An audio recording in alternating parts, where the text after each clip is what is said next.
सर्वांना नमस्कार. आपल्या सर्वांचं स्वागत आहे इंडियन समर्थ फार्मर यूट्यूब चॅनलमध्ये.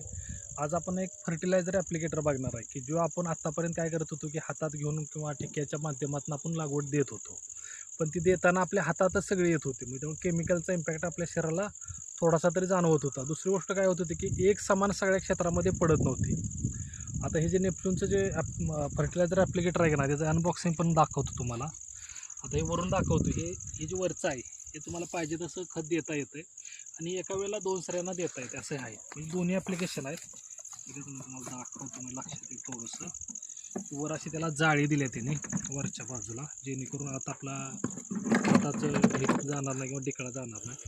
अशा पद्धतीनं हे येतं.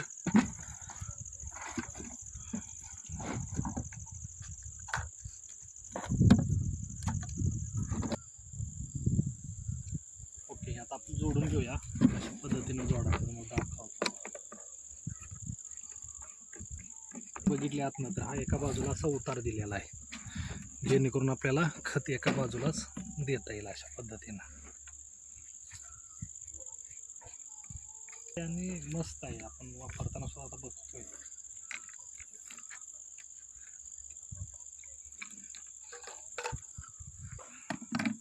आपण वर्किंग करताना जाळ्याशी वरच्या बाजूला ठेवून द्यायचं आहे. तशी जाळी ठेवायची आहे.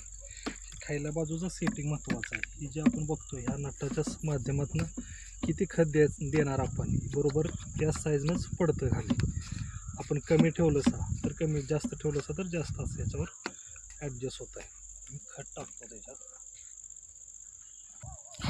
हां हे ज्यावेळी आपण असं खत टाकतोय का, बऱ्याच वेळेला आता खतात असे डिकळे असतात, तर हे आपल्याला फोडायसाठी वरच्यावर जाळी दिल्या, जेणेकरून खाली जाऊन ते अडकणार नाही.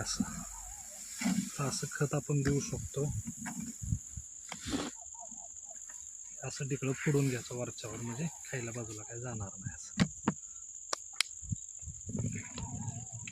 बसलं. किती किलोचं आहे?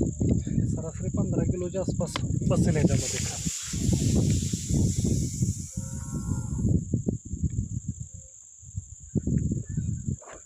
पंपासारखं? हां, हे पंपासारखंच आपण पाटीला अडकू शकतो.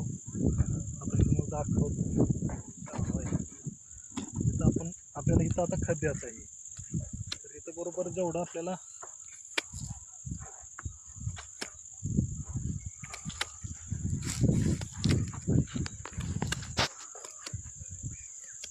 म्हणजे ही जी खायली सरी आहे, ही जी खायली बाजू आहे तर तिथून पडतंय खाली.